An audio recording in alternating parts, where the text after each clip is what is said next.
Bonjour et bienvenue sur la chaîne de Nanto le Gobelin Noob. Aujourd'hui on se retrouve pour la vidéo de règles de notre fascicule numéro 72 avec, pour débuter, la charte d'unité de Bastian Cartalos. C'est évidemment Bastian, le seigneur commandeur du marteau de Sigmar. Cet âme noble a servi de nombreuses années comme castellan d'Azir, mais il doit maintenant déchaîner la puissance de l'éclair suprême Skjordma Damar dans les royaumes. Tournez-vous vers Sigmar pour trouver un sens à votre vie, mais tournez-vous vers moi pour recevoir vos ordres. Voici les paroles de Seigneur Commandeur Bastian Cartalos. Entendez et méditez, jeune fuck. Je ne veux rien dire. Je dis n'importe quoi. C'est de pire en pire cette collection. Donc, Sébastien, il a 6 de mouvement, 3 de sauvegarde, 10 de bravoure et 8 blessures, ce qui en fait un petit personnage assez sympathique pour une unité unique. Ce qui est plutôt pas mal, hein, quand même 8 blessures pour un perso, quoi. C'est pas dégueu. Ça laisse de quoi taper dessus. Mais ce qui est sympa avec Bastian, c'est qu'il a Huskvarna le Scindeur, son marteau, et ben ça tape bien. 4 attaques, 3 plus pour toucher, 2 plus pour blesser. Autant dire que ça va toucher et blesser très facilement. Moins 2 de perfo. Autant dire qu'une fois que ça blesse, ça va frapper fort. Et 4 dégâts par attaque. Ça veut dire qu'on a un potentiel de 16 attaques, 16 dégâts sur chaque tour. C'est monstrueux. Honnêtement, c'est monstrueux. Et puis ce petit garçon, il a plein d'aptitudes. C'est dingo. Franchement, c'est un truc de dingo. Il a 5 aptitudes. Voilà. Alors 5, bon, même s'il y en a une, mieux vous le verrez. C'est réceptacle de la tempête. En récompense de sa bravoure et de sa détermination, Bastian fut reforgé avec un des éclats suprêmes, le rendant aussi éternel que l'aveuglante lumière d'Azir, ce qui fait qu'il a une protection de 4+. Donc non seulement il est résistant, il a une super sauvegarde, il a une super attaque, mais en plus il a une protection de 4+, c'est-à-dire qu'à chaque fois qu'il prend une blessure, bim bim, on peut l'éviter avec un 4+. Waouh, trop facile. Non, mais ça veut dire avec un 4+, on est quoi, à 25% de possibilité de sauvegarde, enfin de sauvegarde supplémentaire. C'est énorme. C'est énorme. C'est un vrai monstre. Hein. C'est un vrai monstre. Donc ses aptitudes, c'est le foudronné. Bastian invoque la foudre d'Azir pour frapper l'ennemi. Une fois par tour, donc à votre phase de héros, vous pouvez choisir une unité ennemie sur le champ de bataille et jeter un nombre de dés égal à la caractéristique de blessure de l'unité choisie. Et pour chaque 6, l'unité choisie subit une blessure mortelle. Il n'y a même pas de question de distance. C'est un truc de fou.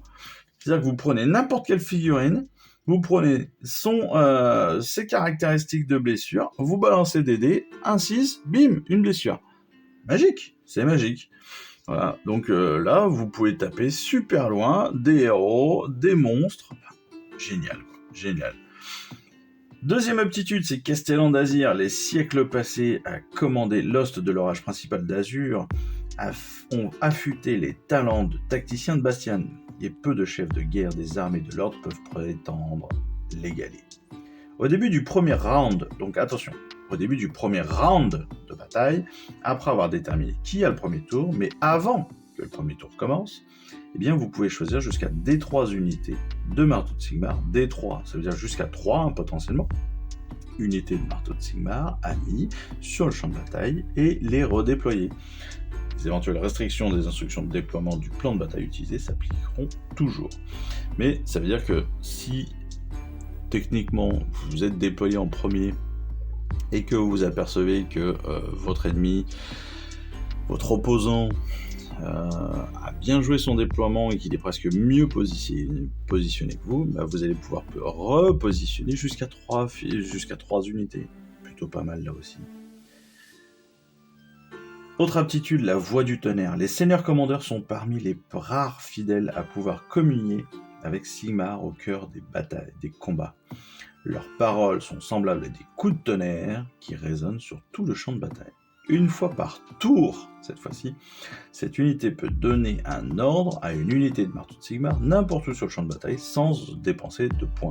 Ça aussi, voilà, un point de commandement gratos et à n'importe quelle unité sur le champ de bataille.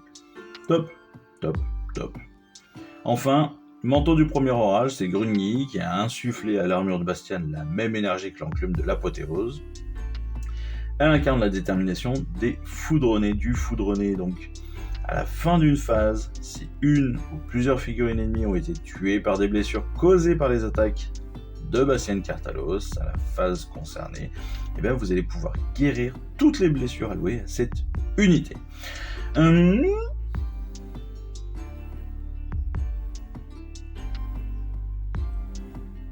Des fois, ils se prennent la tête, hein, parce que, clairement, en fait, c'est si Bastian blesse et tue des figurines, et bien tout simplement, il va récupérer des blessures qu'il a récupérées, qu'il a chopées de cette unité, justement. Donc c'est pas si compliqué que ça à comprendre, mais honnêtement, comme c'est tourné, des fois, c'est pas facile. Je pense que c'est comme c'est traduit, surtout, c'est pas toujours facile. On reprend. Avec les tutoriels. Le foudronné, bien évidemment. L'aptitude foudronnée donc, permet à Bastian Kartalos d'infliger des dégâts à une unité ennemie. N'importe où sur le champ de bataille, je le répète, n'importe où sur le champ de bataille. Ça, c'est énorme.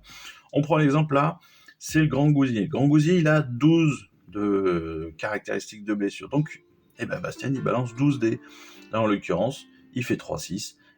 Boum, 3 blessures mortelles dans la tête du Gargant, sans même qu'il soit à distance de tir, à distance de portée, de mêlée ou quoi que ce soit. Il est de l'autre côté du terrain et bam, il lui met un éclair dans la tronche et il lui met 3 blessures comme ça.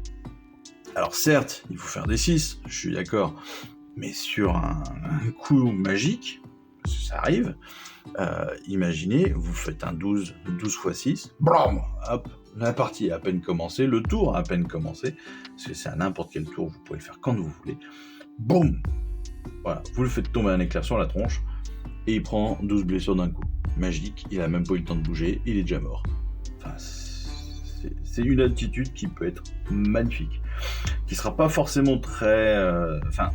oui, évidemment, choper des 6, c'est pas monnaie courante non plus, mais mine de rien, ça peut être mortel, quoi. Ça peut être mortel, et puis ça peut surtout aider des unités à vous, à n'importe quel endroit sur le terrain, c'est juste magique, quoi. C'est juste magique. Surtout si vous avez des gros ennemis en face. Le manteau du premier orage. Donc, c'est une attitude de guérison spéciale. Si Bastian a tué une figurine ennemie en utilisant ses attaques, pas ses aptitudes, mais ses attaques normales, donc de mêlée, il peut alors soigner toutes les blessures qui lui ont été allouées. Dans cet exemple, donc Bastian a tué l'un des boys, des Iron Skulls, et il peut donc guérir les 3 blessures qu'il a subies. Voilà, tout simplement. Ça aussi, c'est génial. Enfin, à aucun moment, on reprend, à la fin d'une phase, si une ou plusieurs figurines ennemies ont été tuées par des blessures causées par les attaques de cette unité, donc de Bastian, eh bien, vous pouvez guérir toutes les blessures allouées à cette figurine, à cette unité, donc à Bastian. Autrement dit, si dans un combat, vous prenez cette blessure, vous dites, waouh, je suis bientôt mort. Mais si, à l'inverse, vous tuez une figurine de l'unité qui vous a foutu cette blessure, vous récupérez vos points de vie. C'est magnifique. C'est magnifique. Ça en fait un personnage qui est quasiment immortel. Entre ça et le foudronné, ces 2 aptitudes sont monstrueuses, je trouve. C'est absolument extraordinaire. Castellan d'Azir donc permet aussi à Bastian Kartalos de s'appuyer sur ses longues années d'expérience pour redéployer les troupes une fois le champ de bataille installé. Donc après la résolution du jet de priorité, mais avant que le premier joueur prenne son tour, Bastian peut permettre de déplacer des 3 unités vers de nouvelles positions. Ceci vous permet de prendre en compte le déploiement ennemi, l'identité du premier joueur. Dans cet exemple, la destruction joue le premier. Et donc, là, on fait Bastian balance un dé, hop, D3, il obtient un 4, donc il peut déplacer 2 unités, il va redéployer 2 unités au bon endroit par rapport à ce qu'il avait fait à la base, par rapport au positionnement de son ennemi. Ça aussi, c'est génial. Enfin, si comme moi, vous placez vos unités de façon un petit peu wall again, et puis qu'après vous apercevez, merde, j'ai fait une bêtise, j'aurais dû le positionner ailleurs, et c'est ce qui fait que je vais perdre la partie, et bien avec une aptitude comme ça, vous pouvez replacer jusqu'à 3 unités d'un coup, avant que la partie commence. C'est vraiment parfait, quoi. C'est vraiment parfait. C'est, je trouve, peut-être moins puissant que les deux autres, parce que le foudronné et manteau de premier orage, alors là, c'est magnifique. Mais casser un désert, c'est hyper pratique aussi. C'est hyper pratique. Enfin, on passe à notre plan de bataille de la semaine de la campagne Dernier Carré, bien évidemment, avec ce plan de bataille qui s'appelle la Vallée des Ombres. Donc, de retour en Gure, l'armée de l'ordre était plongée dans une frénésie d'activité. Les troupes avaient besoin de nourriture, de repos et d'un abri après leur longue campagne. Mais une menace planait encore autour de la cité. Il fallait explorer la zone et renforcer les remparts. La garnison restée sur place pour défendre la ville n'était pas en meilleur état que le contingent revenu de Gure. Après avoir repoussé de nombreuses attaques dévastatrices, son effectif était décimé et ses ressources s'épuisaient à chaque assaut. Les commandants de l'ordre convoquèrent alors un conseil pour dresser l'inventaire des nombreux besoins de la force. Pour la première fois depuis la fondation de la cité, tous les chefs étaient présents. En bout de table se trouvait un nouveau venu, le seigneur commandeur Bastian Cartalos. L'assemblée avait à peine entamé ses discussions qu'un messager fit irruption, épuisé et à deux doigts de s'écrouler.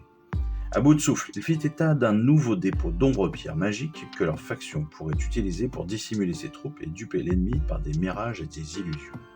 Tous les yeux se tournèrent alors vers Bastian Cartalos. Son autorité incontestée et son génie tactique étaient issus de décennies de campagnes brutales menées au nom de Sigmar. Aucun autre commandant n'osait risquer de se ridiculiser devant un personnage aussi célèbre. Un silence s'abattit sur la table alors que tous attendaient qu'il prenne la parole. Habitué à voir des soldats impressionnés, Cartalos émit une idée pour récupérer l'ombre-pierre et faire en sorte que les officiers puissent le regarder fièrement. Ces derniers se rendraient en Ulgu, trouveraient et extrairaient la pierre de royaume, puis la ramèneraient à des fins d'études. À cette annonce, chacun des commandants s'avança, prêt à prouver sa bravoure et participer à l'aventure. Les volontaires furent si nombreux qu'ils durent tirer à la courte paille. Cartalos faisant partie du lot, il ne se doutait pas que les éclaireurs de la destruction les épiaient attentivement, et quelques heures plus tard, un groupe de champions de la Horde verte était sur les traces des héros de l'ordre. Baston, baston. Eh oui, baston, baston. Pourquoi ? Eh bien, parce que tout simplement, cette fois-ci, on va se retrouver sur un petit conflit. Dans le sens où on va avoir une opposition 5 héros contre 5 héros. Pas d'unité cette fois-ci, un seul tapis. On va utiliser donc le tapis d'Ulgu pour cette bataille. Le tapis d'Ulgu, c'est pour bien le positionner, c'est le tapis avec l'énorme reste d'araignée que vous avez dans un coin. Voilà, il est gris, vous verrez, c'est très simple, avec des petites fleurs, des petits champignons, des choses comme ça. Voici ce que c'est que le tapis d'Ulgu. Et donc on a le déploiement se fera très simplement, avec la destruction d'un côté sur les petits côtés et l'ordre sur l'autre côté opposé, bien évidemment. 4 objectifs, 2 donc à la limite des terrains de déploiement, et les 2 autres sur les côtés extérieurs, sur la partie centrale. Voilà, tout simplement. On aura choisi bien évidemment nos 5 héros de chaque côté, on va placer les 4 pions, et puis on va pouvoir y mettre 3 décors. 3 décors, toujours à plus de 3 pouces, soit des uns des autres, soit des objectifs, comme d'habitude. Le déploiement en premier tour, ça se fait au jet de dés, on en a l'habitude maintenant. On est par contre sur une bataille un peu plus courte, on est sur 4 rounds, forcément on n'a que 5 héros, donc on va pas non plus se battre pendant 5000 ans. On est sur 4 rounds. Le joueur qui a le plus de points de victoire à la fin du 4e round est le vainqueur. Si aucun joueur ne le contrôle, à la fin du 4e round de bataille, la bataille se solde par une égalité. Et pour avoir le plus de points à la fin de la victoire, à la fin du 4e round, eh bien, il faut... On ne dit pas comment... Tiens, ils ne nous disent pas comment choper les points cette fois-ci, c'est bizarre. C'est étonnant. Bon, les points, comme d'habitude, de toute façon. Vous avez un objectif, vous prenez un point, vous prenez un deuxième objectif, vous avez un deuxième point, vous avez plus d'objectifs que votre copain, vous avez un troisième point possible. Je pense qu'on est toujours sur le même déroulé. Enfin, la règle spéciale de la semaine, et c'est ça le plus important, la règle spéciale, c'est ombre et illusion. Dans le royaume changeant de Gu, les apparences sont trompeuses et même des combattants aguerris sont la proie de mirages et d'illusions. Donc dans cette bataille, les joueurs doivent identifier le véritable objectif. Ah, voilà l'explication. On nous avait pas tout dit, en fait, c'est pour ça, parce que je lis pas tout. Donc à chacune de ces phases de commandement, un joueur peut inspecter un objectif potentiel qui est à 6 pouces de lui, ou en tout cas 6 pouces d'une de ses unités.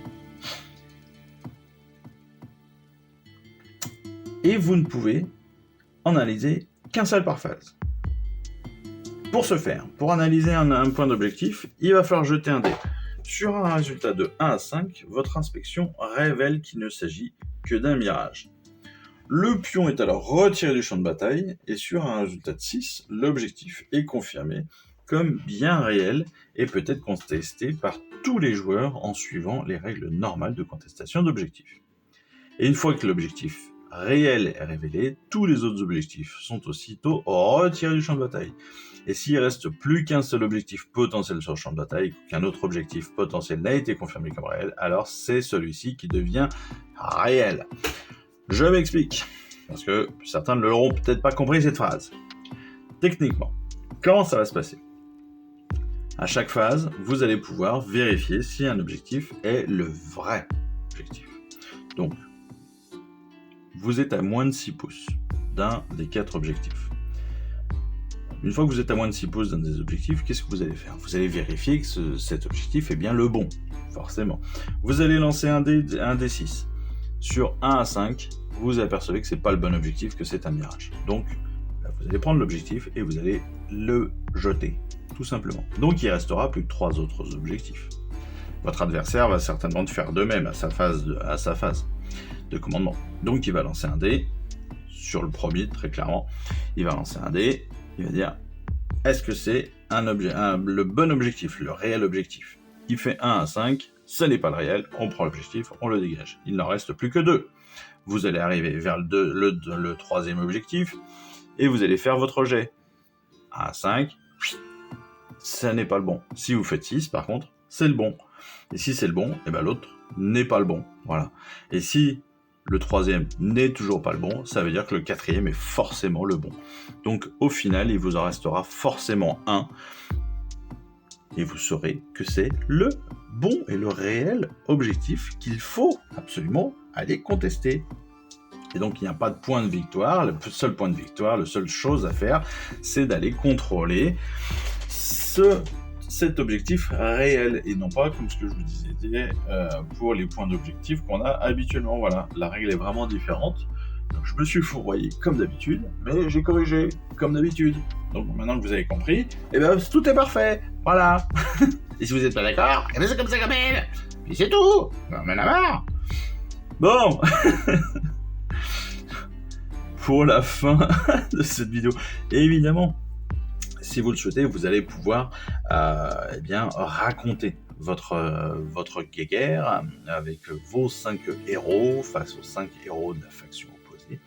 Vous allez pouvoir narrer votre récit de victoire écrasante ou de défaite cinglante à travers ces quelques lignes. Alors c'est très court, mais c'est un truc que vous pouvez faire tout à fait pour le plaisir, sur un petit cahier, sur des feuilles, sur votre ordinateur, histoire de noter vos récits épiques et d'en faire... je ne sais pas moi, peut-être vos mémoires, tel un Jules César.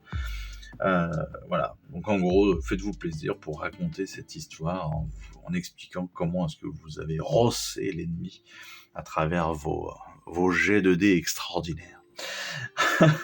Voilà, c'est là-dessus qu'on va terminer cette vidéo. Donc avec, mine de rien, une petite bataille, mais qui peut être assez cool à jouer.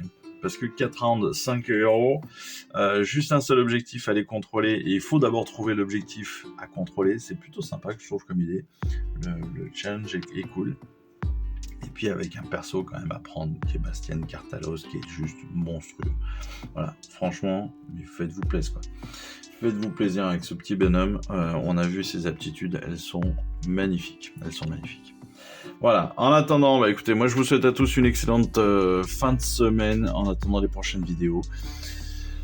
On se retrouvera bien sûr pour la découverte de numéro 73, l'assemblage, la peinture et les règles de ce fascicule.